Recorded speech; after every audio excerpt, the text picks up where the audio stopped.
أعوذ بالله من الشيطان الرجيم رجال لا تلهيهم تجارة ولا بيع عن ذكر الله وإقام الصلاة وإيتاء الزكاة يخافون يوما تتقلب فيه القلوب والأبصار۔ سورہ نور کی آیت ہے۔ اللہ سبحانہ و تعالیٰ تعریف فرماتے ہیں ان لوگوں کی۔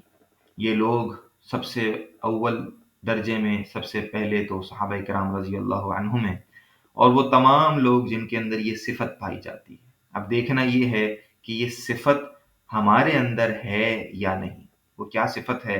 رجال، یہ مرد ہیں، یہ لوگ ہیں، لا تلہیہم تجارت ولا بیع عن ذکر اللہ۔ سب سے پہلی چیز ہے کہ تجارت اور بیع، خریدنا اور بیچنا، بزنس، اپنا کاروبار، یہ ان کو اللہ کے ذکر سے ڈائیورٹ نہیں کرتا، اللہ کے ذکر سے ہٹاتا نہیں ہے۔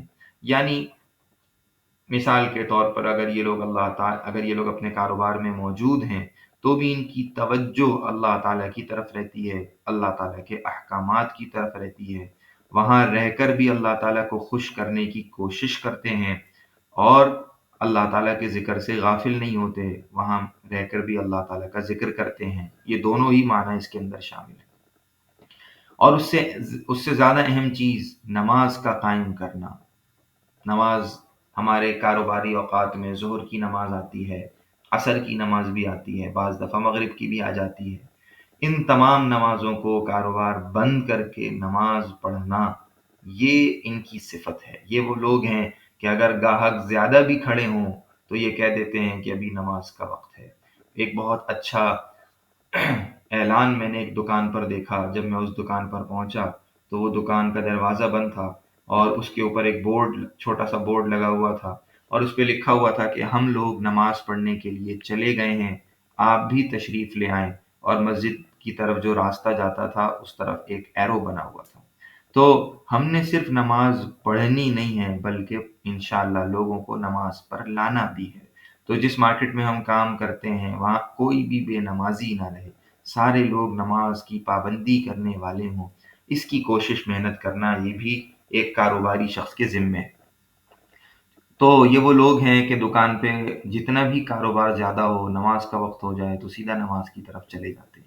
اسی طرح صحابہ کرام رضی اللہ عنہم کے بارے میں بھی آتا ہے کہ جب وہ لوگ اذان کی آواز سنتے تھے تو اپنی دکانوں کو چھوڑ کر نماز کی طرف چلے جاتے تھے۔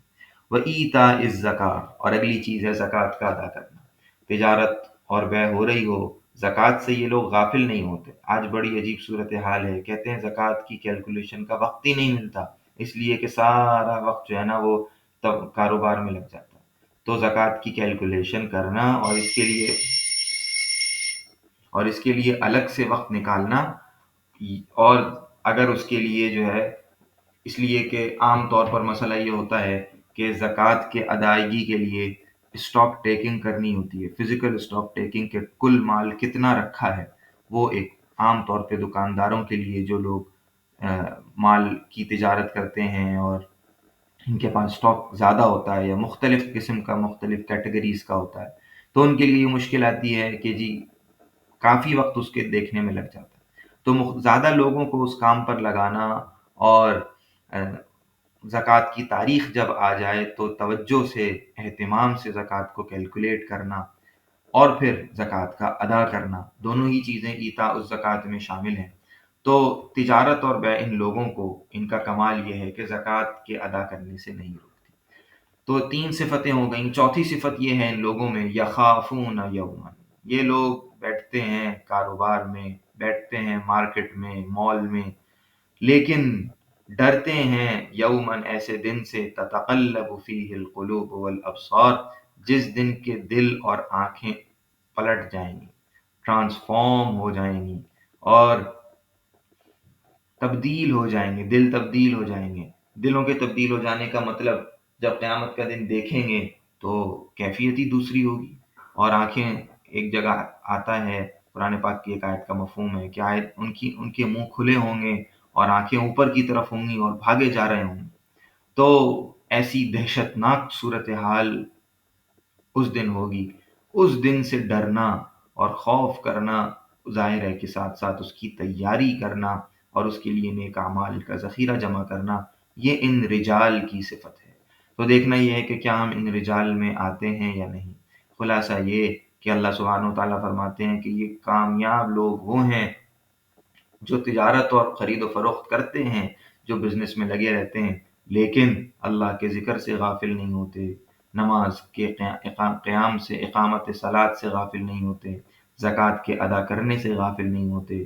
اور اگر دیکھا جائے تو ان تینوں صفتوں کی بنیاد یہ چوتھی صفت ہے، اور وہ وجہ یہ ہے کہ ان کو آخرت کے دن سے ڈر لگتا ہے۔ یہ لوگ پھونک پھونک کر کاروباری ٹرانزیکشنز کرتے ہیں، کہیں ایسا نہ ہو کہ کوئی چیز حرام ہو جائے اور اللہ تعالیٰ ناراض ہو جائیں، آخرت کے دن ہماری پکڑ ہو جائے، اس لیے کہ آخرت کے دن یہ جتنا بزنس ہے، جتنا کاروبار ہے، کروڑوں کا ہو یا اربوں کا ہو، آخرت میں اس کا حساب دینا ہے۔ اللہ سبحانہ و تعالیٰ اس کو سمجھنے کی اور ان صفات کو اپنے اندر پیدا کرنے کی توفیق عطا فرمائے۔ وآخر دعوانا الحمد